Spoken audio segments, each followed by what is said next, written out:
Bueno, ahora para comenzar con el desarrollo de este espacio, organización y administración del sistema educativo, voy a presentar aquí una cita de Shahimon que dice, para hablar de un nuevo sistema educativo o de una nueva escuela, se debe revisar el sistema administrativo de la educación, es decir, revisar las estructuras básicas y el conjunto de principios vertebradores que rigen y sostienen el sistema o modelo de organización y administración de la educación en las diferentes instancias. Un poco esto representa la síntesis de toda esta materia. Es decir, es importante que el sistema educativo se cambie, pero para ello es importante ¿qué cosa?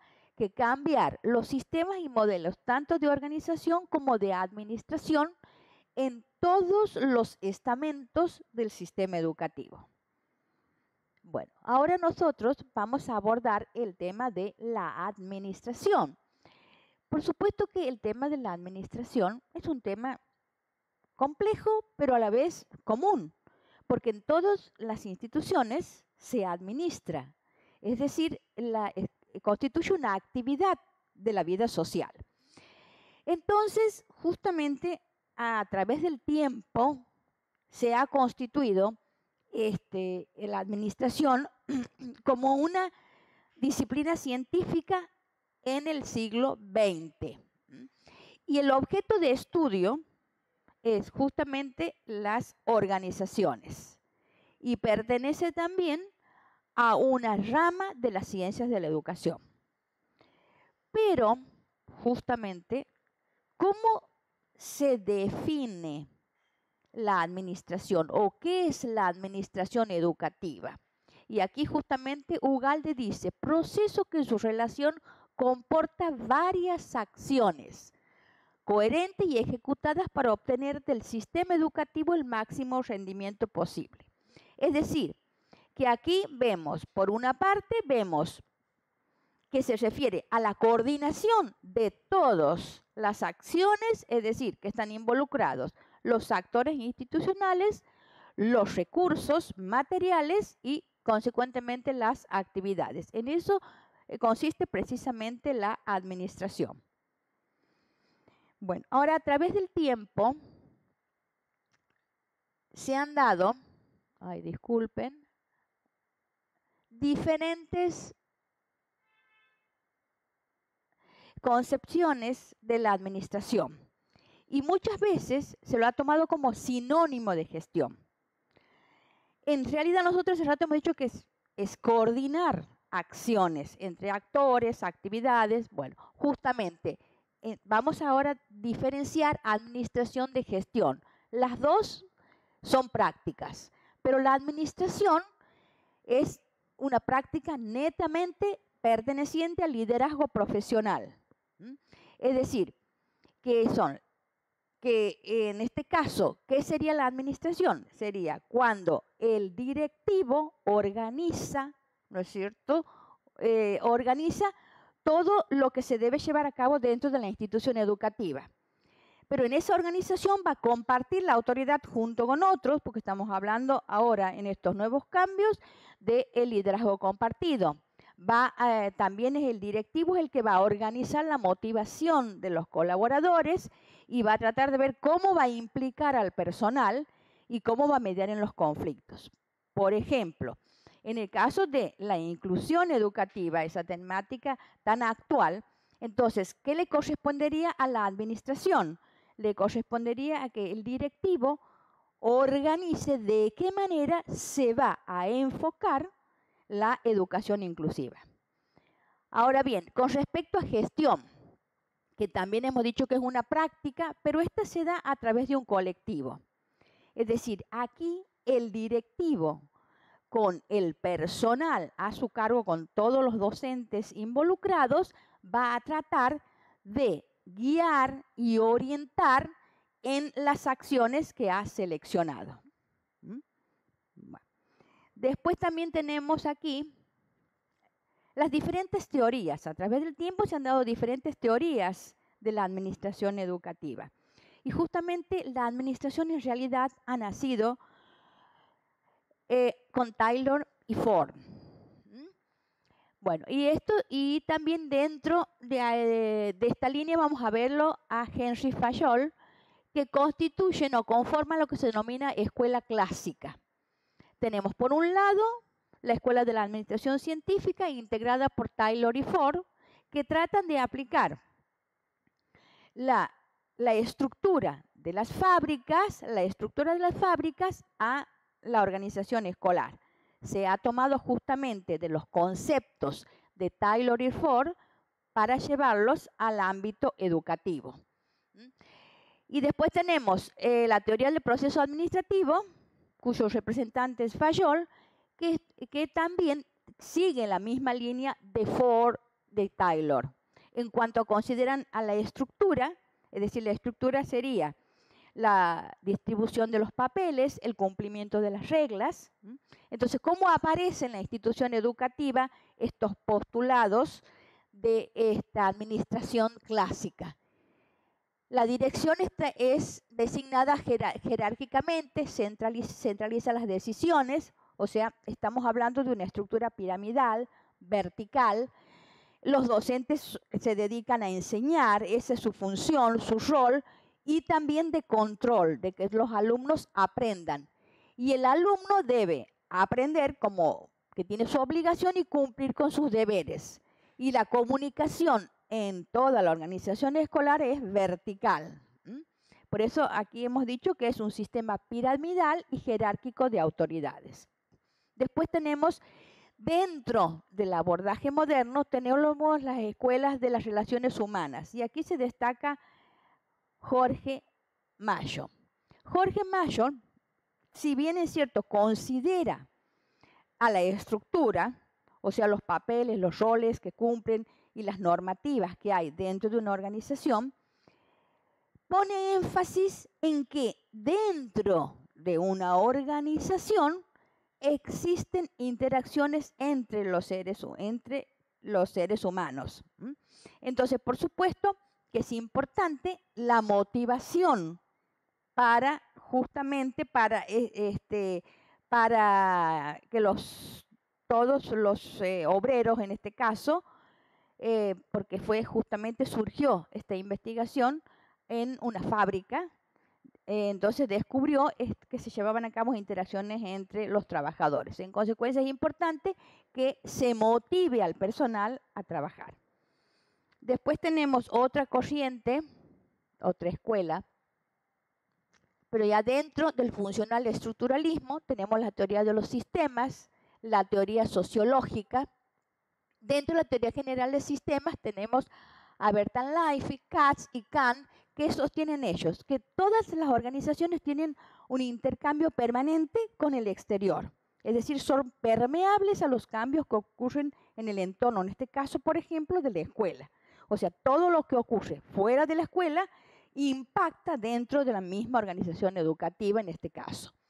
Después tenemos la teoría sociológica de Durkheim y Parson, que sostiene que en realidad todas las organizaciones tienen problemas del orden social. Es decir, ¿por qué? Porque ya vamos a ver más adelante de qué manera se trata de disciplinar dentro de las instituciones educativas.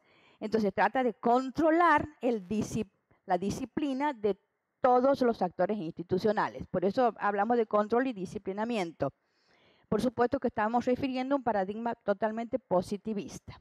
Bueno, Max Weber entonces propone el modelo burocrático, que no es bajo la concepción que nosotros vulgarmente conocemos, que es una demora de trámites, sino justamente el modelo burocrático consiste en que cada uno de los actores institucionales cumpla con el papel para el cual ha sido designado. Entonces, en el contexto educacional, sostiene también Max Weber, hay una multiplicidad de normas que justamente tratan de mantener el orden social, de disciplinar a todos los integrantes. Y después tenemos la escuela conductista, ahí cuyo representante es MacGregor, en donde pone énfasis en la motivación humana, que es muy importante motivar a los sujetos para que los sujetos actúen, participen dentro de una organización. Y también es muy importante el aporte de MacGregor con respecto a las formas de pensamiento de los directores. Sostiene que hay dos teorías, la teoría X y la teoría Y. La teoría X consiste en que el directivo califica de haraganes, de no querer involucrarse con la institución a algunos docentes.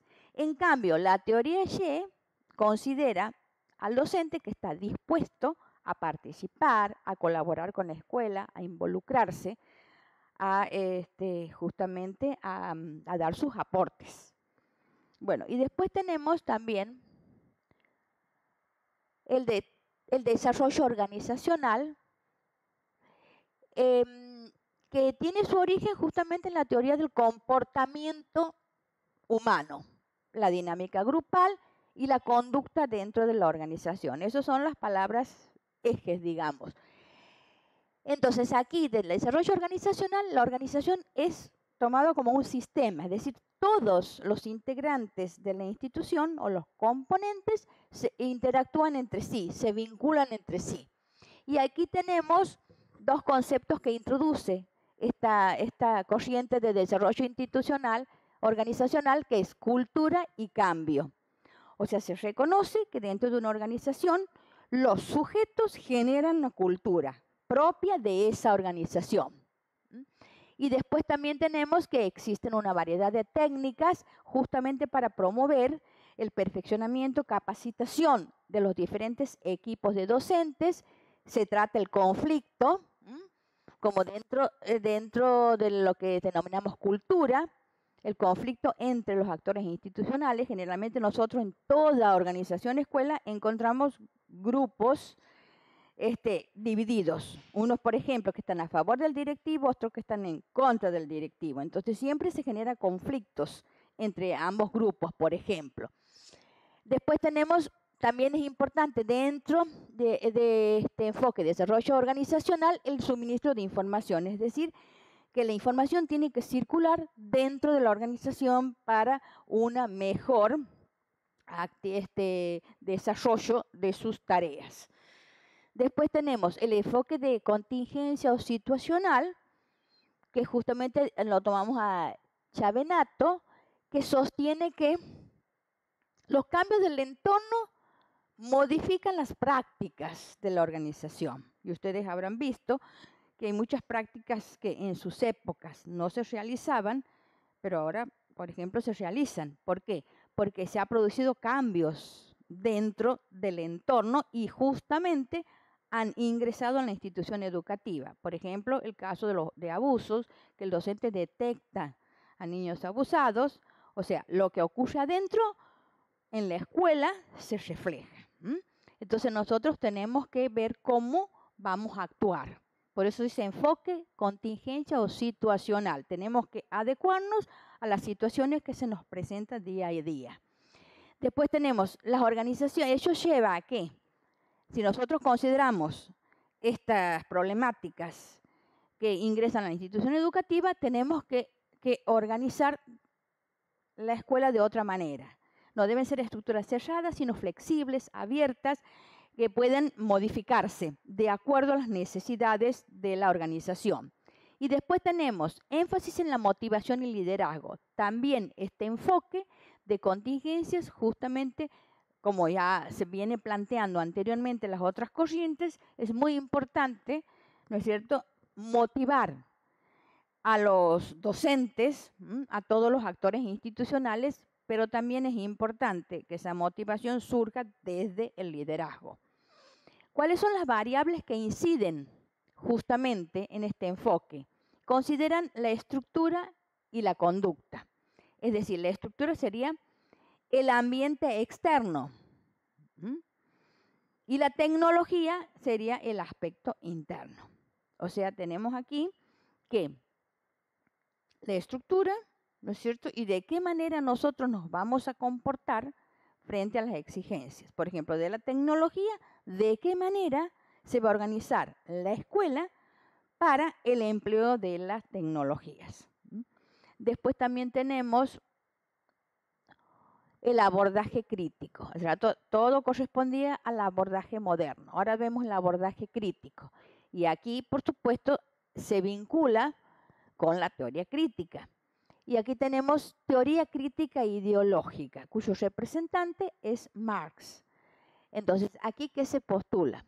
Justamente se critica que en todas las organizaciones existe dominación y explotación, en este caso fábricas, por ejemplo, de los propietarios y administradores. Luego eso se lleva al campo de la educación. En el año 96 las organizaciones son consideradas como expresiones y productoras de ideología, es decir, que las instituciones educativas o las escuelas reproducen ideologías. A veces sin darnos cuenta reproducimos ideología, o sea, marcos conceptuales, marcos teóricos, en forma acrítica, sin procesos reflexivos. Los temas centrales de esta teoría ideológica, la naturalización del orden social, es decir, ver la realidad tal cual se presenta. Y nosotros sabemos que la realidad se presenta a cada uno de diferente manera. No siempre todo leemos la realidad de la misma manera. Por ejemplo, ustedes, cuando se ponen a leer un texto entre tres, cada uno, a pesar de ser el mismo texto, cada uno le da su propia interpretación. Entonces, por eso es que no critica justamente contra el positivismo esta naturalización del orden social. Universalización de los intereses gerenciales, es decir, que es como que también critica esta teoría que muchas veces nosotros damos, por ejemplo, el directivo da ciertos lineamientos como verdaderos, sin realizar procesos reflexivos. Y se trata de imponer verticalmente a todos los actores institucionales. Y después tenemos la razón instrumental, ¿no es cierto?, de qué manera, ¿no es cierto?, si en este caso no se reflexiona, no hay procesos reflexivos, sino se lo aplica directamente, y después la hegemonía. Bueno, después tenemos aquí otra corriente, es la acción comunicativa, cuyo representante es Habermas, y realiza crítica a la reproducción irreflexiva de valores culturales tradicionales. Es decir, aquí, como vemos, estamos repitiendo también la postura anterior, en de qué manera nosotros repetimos sin realizar procesos reflexivos. Después también a lo que apunta Habermas es justamente a un aspecto ético, político y comunicativo en la recreación de significado mediante la interacción. O sea, Habermas apunta justamente que la realidad es generada por la interacción comunicativa, ¿no es cierto?, entre los seres humanos, porque entre ellos construyen un sentido, un significado, mediante las interacciones, o sea, las comunicaciones. Después tenemos el abordaje postmoderno. El abordaje postmoderno justamente se introduce o aparece o se lo sitúa con la aparición, valga la redundancia, de las tecnologías de la comunicación e información y la globalización, ¿no es cierto?, y la reestructuración productiva, de acuerdo, ¿no es cierto?, a lo que ha acontecido a partir del siglo XX. Entonces, a partir de las tecnologías que han ingresado a la vida diaria, entonces es importante formar al hombre en capacidades, es decir, competencias. ¿Para qué? Para que pueda autogestionar en este mundo cambiante, poder trabajar junto con otros, porque no puede un sujeto en este mundo tan complejo trabajar en forma aislada y también enfrentar la complejidad. Pues de este abordaje postmoderno que estábamos hablando, ¿cuáles son los aportes? Bueno, como hemos visto nosotros, se centra en el discurso. Es decir, como venimos enfatizando, que el lenguaje es una construcción, ¿no es cierto?, entre los seres, pero a partir de las experiencias que tiene cada uno. Entonces, y se opone a la verdad objetiva, propia característica del positivismo. Y después también el otro aporte de este abordaje son las identidades fragmentadas.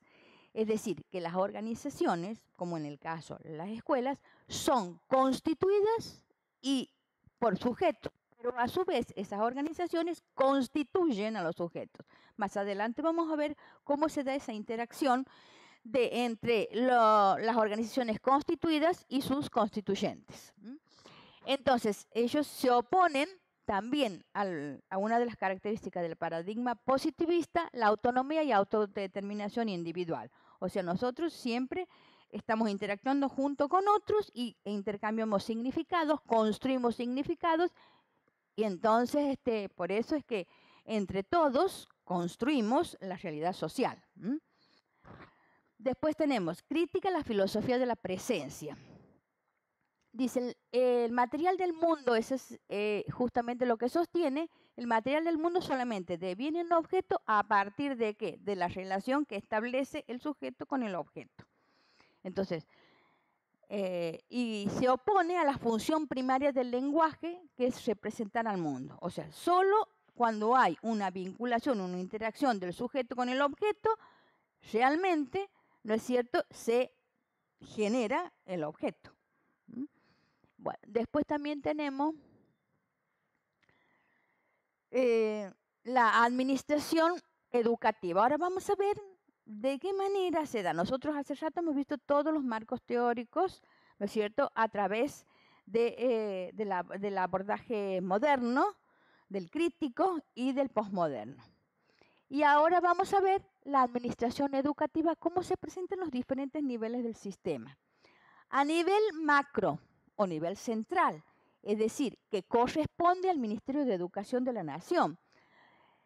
¿Cuáles son las funciones? Administración de políticas, dirección de la educación educativa. Dice administración de políticas, se sobreentiende que son políticas educativas, porque el Estado son los que generan las políticas educativas. Entonces, ¿quiénes la van a desarrollar?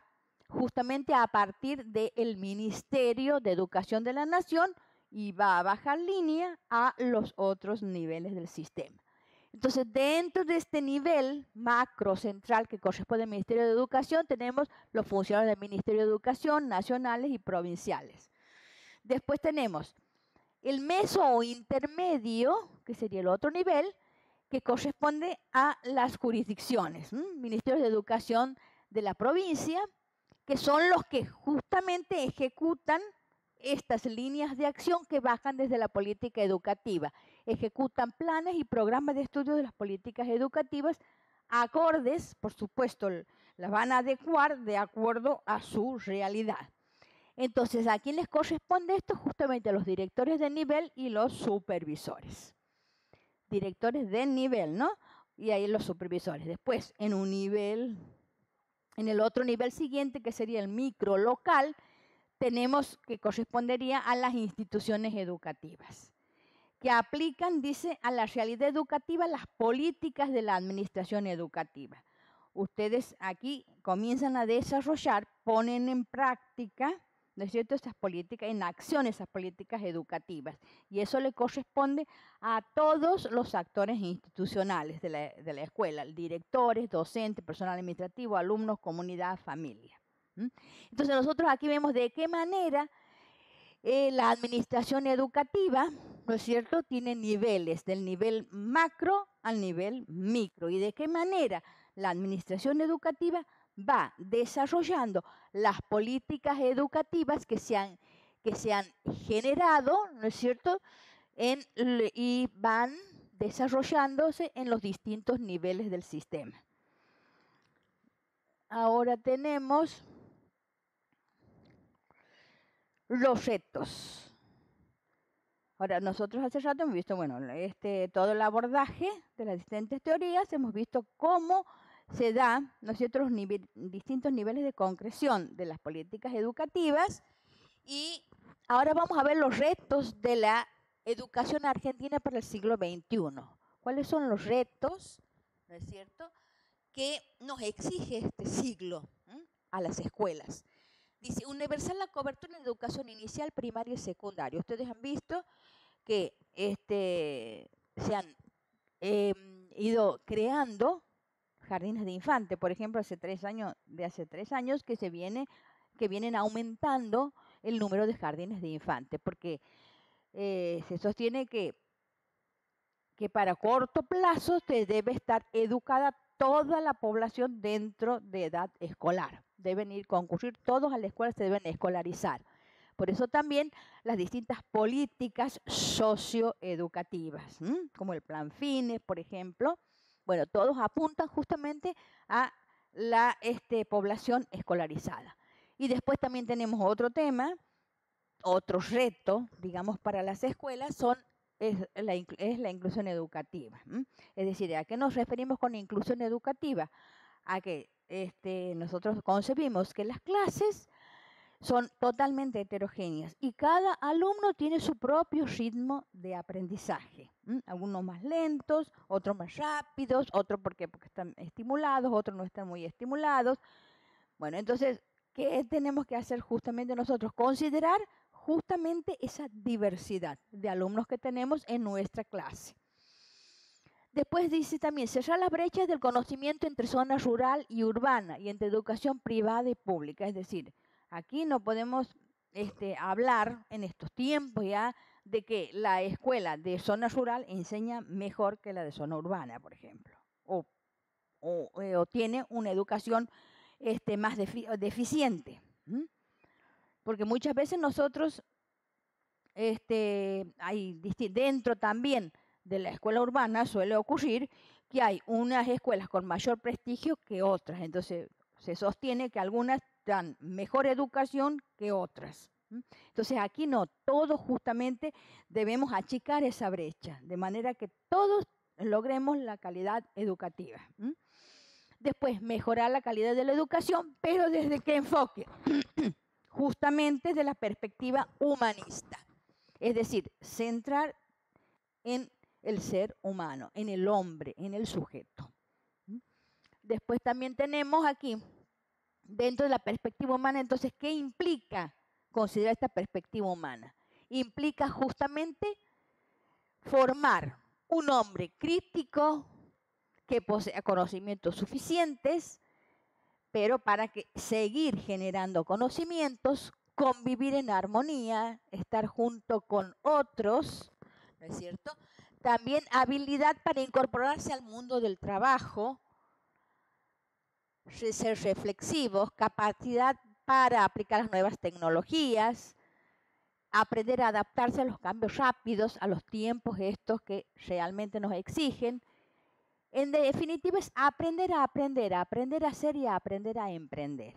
O sea, desarrollar al hombre integralmente. Bien, entonces, ¿esto qué implicaría? Desarrollar al hombre integralmente. Una nueva agenda para la administración educativa. Entonces, es importante concientizar a los administradores sobre la responsabilidad que implica la educación. Después, ser participativa e incorporar posiciones de familias, docentes, es decir, que la escuela debe dar lugar a la participación de la familia y en sí de la comunidad.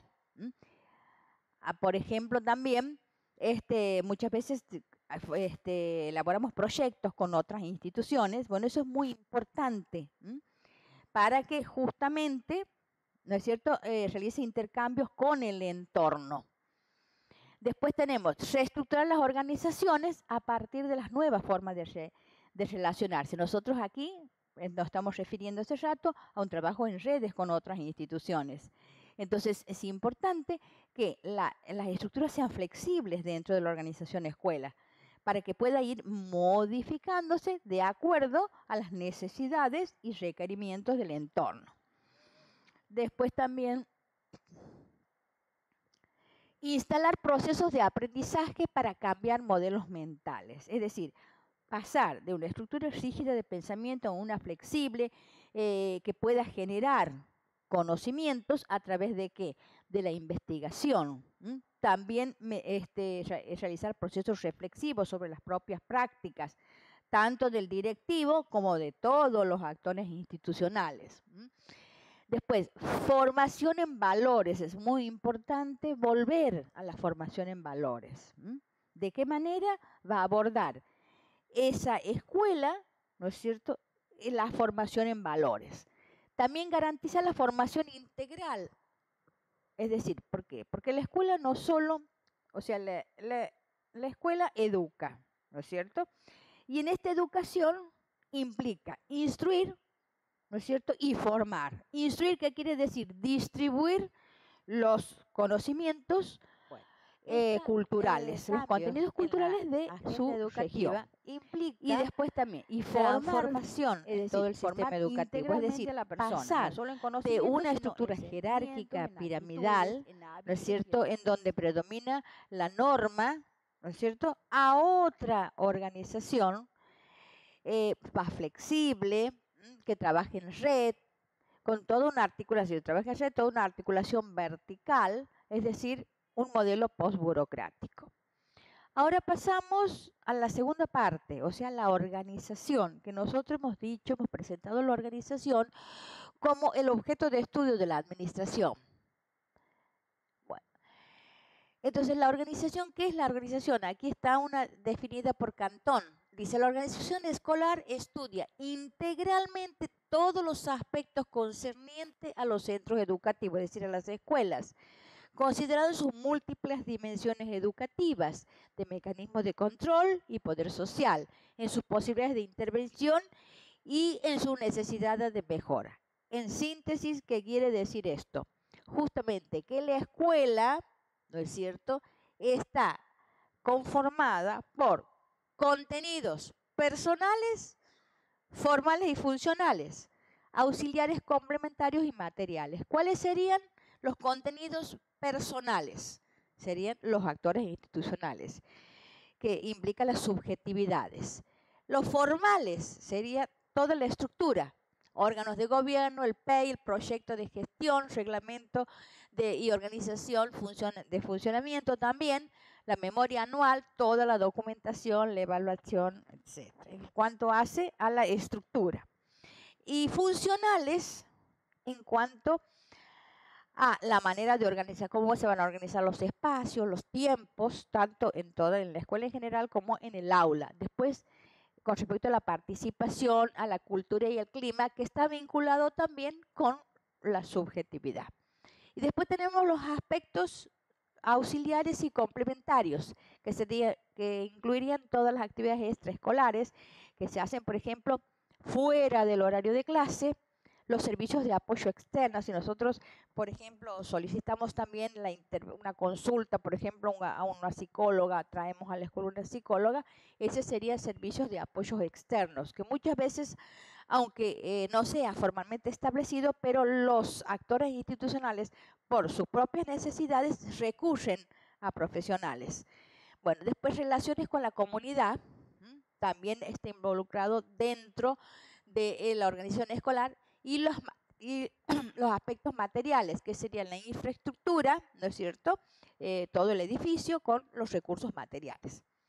Bueno, después tenemos también aquí los diferentes paradigmas. Aquí también dentro de la organización tenemos diferentes paradigmas.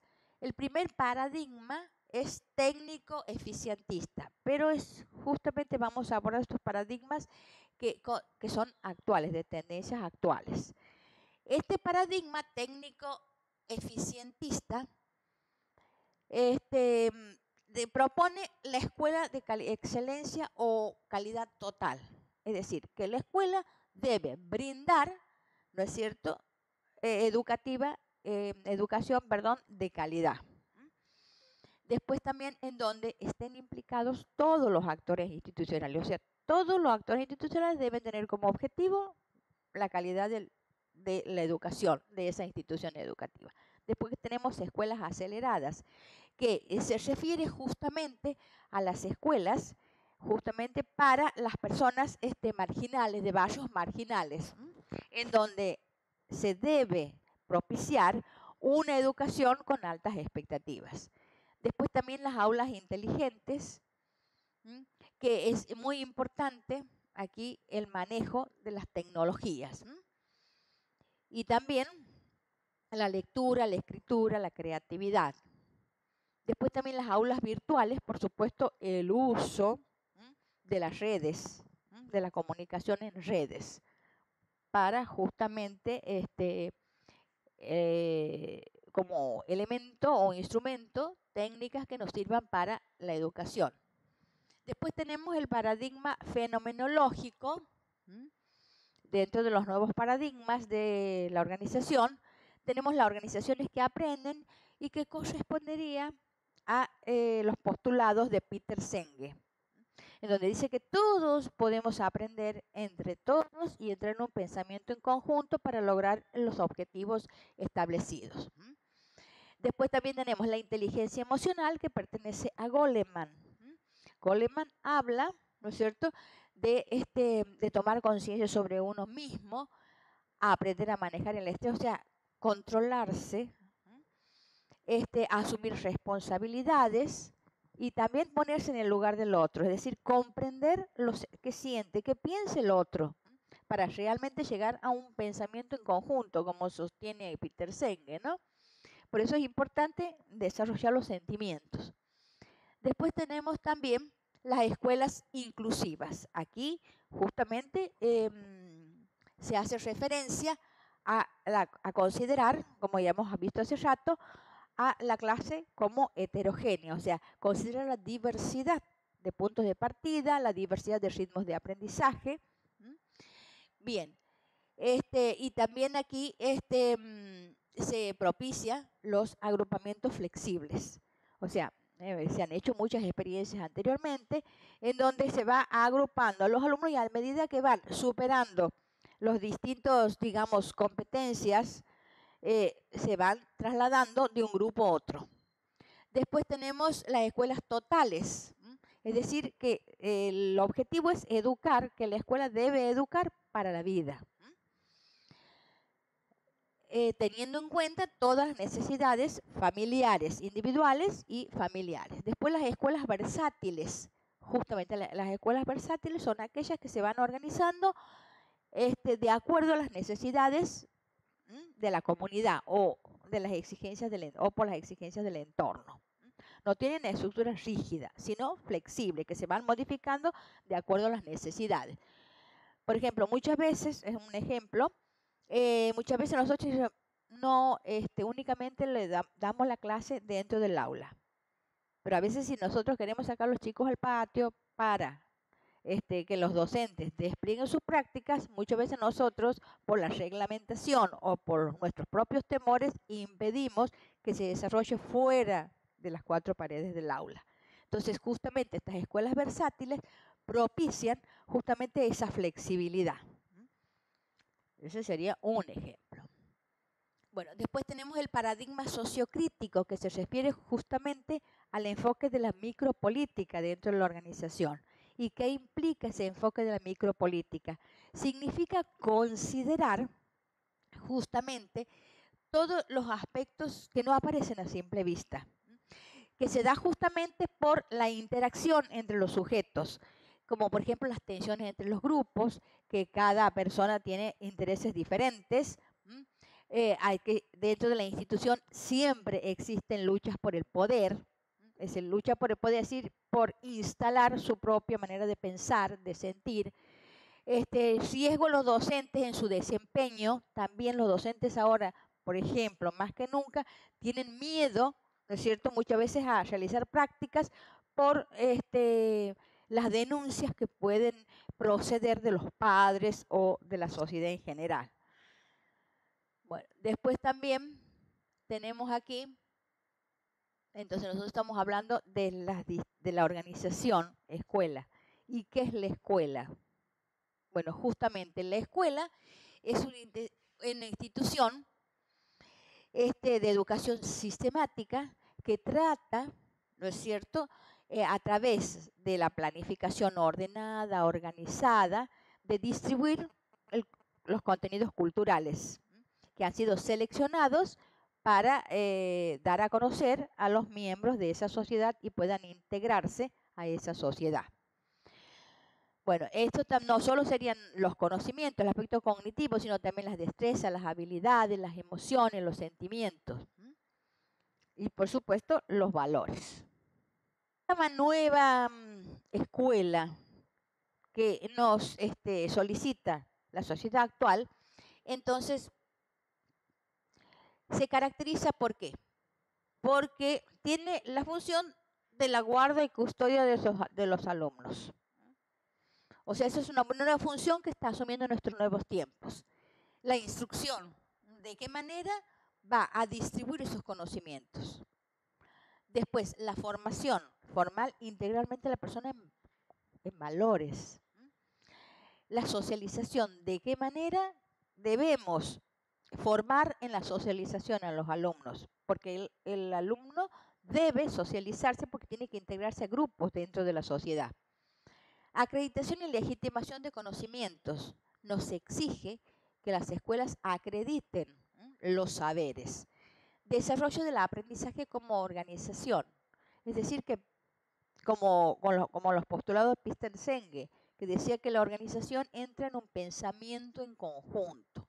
Y después tenemos que establecer vínculos con la comunidad a través de redes, por ejemplo, comunicarnos con la comunidad a través de proyectos. Después, diversas formas y modelos de escuela. O sea, no que sea una escuela estructurada, sino que justamente sea flexible para adecuarse a las demandas de los tiempos y de cada contexto también, ¿no? Bien, entonces, muchos autores consideran a la escuela como una organización compleja. ¿Y esto qué quiere decir?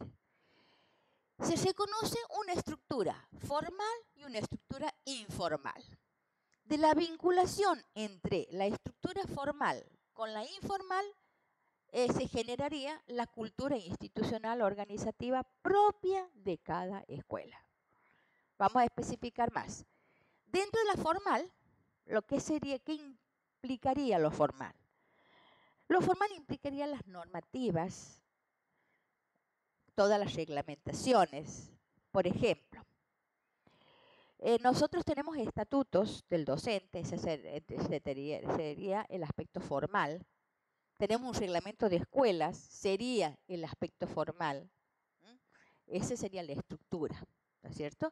Bien, por ejemplo, reglamento de escuela que nos dice, establece, por ejemplo, el directivo. ¿Qué funciones tiene que desempeñar el directivo? Eso se encuentra dentro de la estructura formal. Pero lo informal también se relaciona con lo formal, en el sentido de que lo informal se refiere a las subjetividades. ¿De qué manera, por ejemplo, el directivo o cada actor institucional asume ese rol establecido en el reglamento? Y ahí se conformaría en informal. ¿Cuándo? ¿Por qué? Porque no todos los docentes responden al reglamento de escuelas. Cada uno lo interpreta a su manera. Por ejemplo, otro ejemplo que hace a la cultura institucional. Por ejemplo, hay escuelas que les permiten a los docentes llegar un poco más de 15 minutos antes del toque de timbre. Entonces, si bien es cierto, todas las escuelas tenemos el mismo reglamento que debemos estar 15 minutos antes del toque de timbre, hay escuelas que permiten que estén después del toque de timbre y no le ponen ni ausente ni tardanza. O sea que aquí se va generando la propia cultura. O sea, ¿de qué modo los sujetos despliegan las normas? Sería lo informal. Bueno, y eso constituye la cultura de la institución. Por eso muchas veces nosotros, a veces trabajamos en dos instituciones diferentes, pero somos la misma persona. En una nos comportamos de una manera y en otra nos comportamos de otra. ¿Por qué? Porque eso tiene que ver con la cultura de la institución. Cada escuela construye su propia cultura. ¿Y quiénes la construyen? Los sujetos. De acuerdo a cómo interpretan el aspecto formal. O sea que cada escuela tiene una cultura institucional. En consecuencia, cada escuela tiene un PEI diferente, un proyecto educativo institucional diferente. Bueno, entonces tenemos dentro del subsistema cultura, tenemos el formar explícito, que era, como le decía, la responsabilidad de las funciones, los mecanismos, relaciones, las pautas para organizar los tiempos, el espacio, que está reglamentado. Y lo informal o implícito son los intereses, de qué modo hacemos las interpretaciones, nos relacionamos con los sujetos, o sea, los modos de asumir roles, los estilos y fortalezas de los equipos. Bueno, entonces, aquí vamos a ver de qué modo se puede clasificar la cultura, esta que estamos hablando, de que se construye entre lo instituido, que sería la norma, y lo instituyente, que sería de qué manera el sujeto va modificando, transformando esa realidad. Entonces, tenemos concepciones, el tipo de cultura, por ejemplo, pertenece a la concepción eficientista, tipo de cultura burocrática. La cultura burocrática es aquella que está centrada en las normas, en el cumplimiento de las normas, de las reglamentaciones. Por ejemplo, muchas veces el directivo dice, ay no, por favor chicas, tengo que consultar a la supervisora. Entonces, ¿qué pasa? Nosotros estamos tratando de cumplir la norma, ¿no es cierto? Por eso tenemos que pedir permiso para modificar esa norma o transgredirla. Pero cuando lo aplicamos a la norma, fielmente estamos bajo un estilo burocrático. Después también, la cultura interpretativa simbólica. Aquí es permisiva, este tipo de cultura, justamente el eje, el foco son las personas, se tienen en cuenta las personas. Aquí eran las normas, las reglamentaciones, aquí las personas, y se trata justamente de satisfacer a las necesidades de esos sujetos. Por eso es que se va moldeando de acuerdo a los intereses y necesidades de la escuela y de las personas. Por ejemplo, muchas veces nosotros los directivos hacemos la distribución de personal, pero vemos que, por ejemplo, en primer grado, vemos a qué docente podemos colocarla en primer grado cuando hacemos el movimiento de personal. Si realmente le gusta, no le gusta, porque hay docentes que no les gusta estar en los grados bajos, sino en los grados altos. Bueno, entonces consensuamos con la persona. Ahí estaríamos bajo una concepción de tipo de cultura. Satisfacer las necesidades de los mínimos. ¿Por qué? Porque estamos tratando de satisfacer las necesidades de esa persona, de ese docente. Se ejerce en función de aptitud o de dedicación. Después tenemos la cultura desde la concepción sociocrítica política, la cultura colaborativa, es decir, entre todos, ¿no es cierto?, generamos la cultura, intercambiamos puntos de vista, negociamos, también eficacia, consecución de objetivos establecidos, también está basada en las capacidades, o sea, en las competencias de cada una de las personas. Estos son entonces los tipos de cultura que se puede presentar en una institución educativa. Estos tipos no quiere decir que se presente uno, sino puede haber, puede presentarse los tres tipos. Uno en forma más acentuada que el otro, pero a veces conviven los tres. Bueno, y después tenemos la cultura institucional y el poder. Bueno, este es un tema bastante complejo, debatido muchas veces, que es el poder. Bueno, entonces aquí justamente Santos Guerra dice red de influencias mutuas entre los participantes en el proceso de comunicación que configura un sistema social. ¿Esto qué quiere decir? Que el poder solo tiene lugar en las relaciones que instalan los sujetos o que producen los sujetos. Entonces, de esas relaciones surge el poder, es decir, es la capacidad, ¿no es cierto?, de influir una persona sobre otra o tratar de influir una persona sobre el resto de las personas. Ese sería el poder. Poder no debe confundirse con autoridad. No toda persona que tiene autoridad tiene poder. Hay personas, por ejemplo, hay directivos que no tienen poder, que los docentes van y le consultan al docente más antiguo. ¿A quién le están dando poder?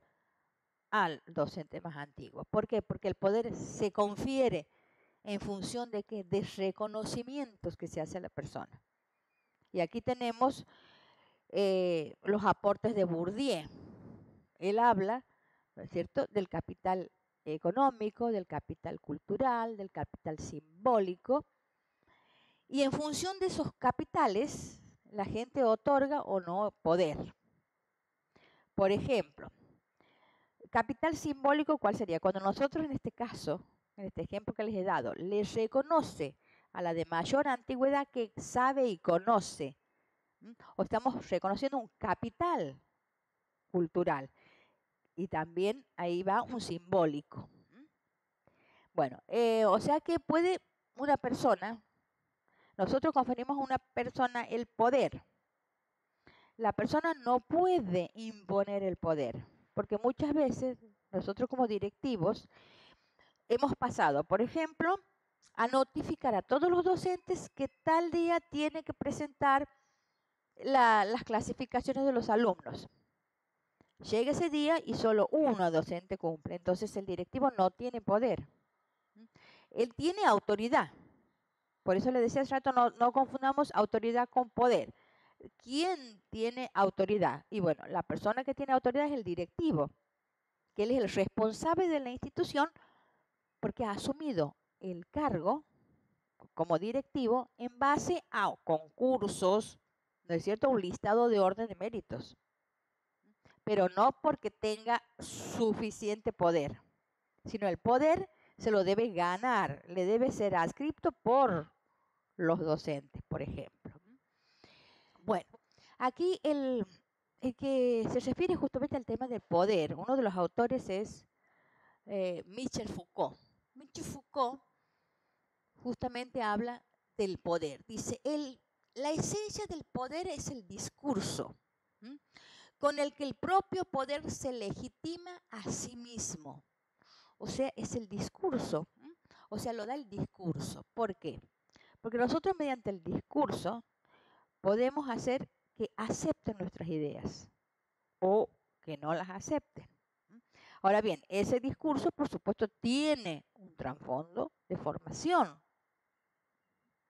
Bueno, no se presenta desvelado, sino como lo verdadero y natural. El poder, dice, no se presenta como desvelado, sin velo, o corrido el velo, quiere decir desvelado, sino como algo verdadero y natural. A veces nosotros aceptamos porque, bueno, porque procede de esa persona que nosotros les reconocemos conocimiento, por ejemplo, entonces nosotros lo aceptamos sin cuestionamiento. Eso sería tomar, ¿no es cierto?, ese discurso como algo natural, como dado, como que así tiene que cumplirse, sin cuestionarlo, sin realizar esos procesos reflexivos. Entonces, el ejercicio del poder se da en todas las organizaciones. Y así, por ejemplo, si nosotros remitimos a Bourdieu, sostiene Bourdieu que en las organizaciones y escuelas se establan luchas simbólicas por el poder. ¿Por qué? Porque dice que los ocupantes de cada uno, ¿no es cierto?, de sus puestos quieren hacer prevalecer su opinión, su punto de vista. Por ejemplo, cuando llega un nuevo docente, se hace cargo en la institución educativa, entonces ese nuevo docente ve que dentro de las instituciones hay dos grupos. Uno que está, como les decía al principio, a favor del directivo, otros en contra del directivo. Y entre ellos hay pugnas, o sea, luchas simbólicas por imponer sus propios puntos de vista. Y eso se evidencia cuando nos reunimos todo el personal. Entonces ahí podemos ver esas luchas simbólicas que para imponer sus ideas. Y cada uno de los docentes juega con su capital cultural. o con su capital simbólico si es reconocido por los conocimientos del otro. Y después tenemos cuáles son los efectos del ejercicio del poder, el disciplinamiento. O sea, si nosotros lo damos como algo natural, lo tomamos como la verdad, que se da como algo natural, entonces como debe ser, digamos, lo aceptamos sin ninguna reflexión, entonces ahí es para disciplinar a las personas, cuando es algo categórico. El discurso es categórico, para que nos pongamos en fila, como dicen algunos autores, y para que aceptemos. Y por supuesto, para que nos subordinemos y acatemos todo lo que dicen, ¿no es cierto? Lo que se supone que es cierto, como algo verdadero y natural. Bueno, muy bien, entonces con esto hemos terminado de ver, ¿no es cierto? Así, de presentar, digamos, este espacio. Pero aquí les quiero aclarar algo con respecto a la evaluación integradora. La evaluación integradora, ustedes tienen la fecha de la evaluación integradora. ¿Qué van a tener en cuenta en la evaluación integradora? Bueno, primero tienen que estudiar todo el módulo. Después de la bibliografía de esos 5 textos, ¿no es cierto? De la bibliografía complementaria, ustedes ya han tomado uno para el parcial, para la actividad domiciliaria, entonces le quedan 4. De esos 4 ustedes tienen que seleccionar uno para analizarlo. Bien, después tienen que analizar también el video. Y por último, ¿no es cierto? Tienen que leer la actividad domiciliaria. O sea, esas cuestiones yo voy a pedir para el integrador. Bueno, ahora los espero en el foro de dudas, en el foro obligatorio. Bueno, buenos días.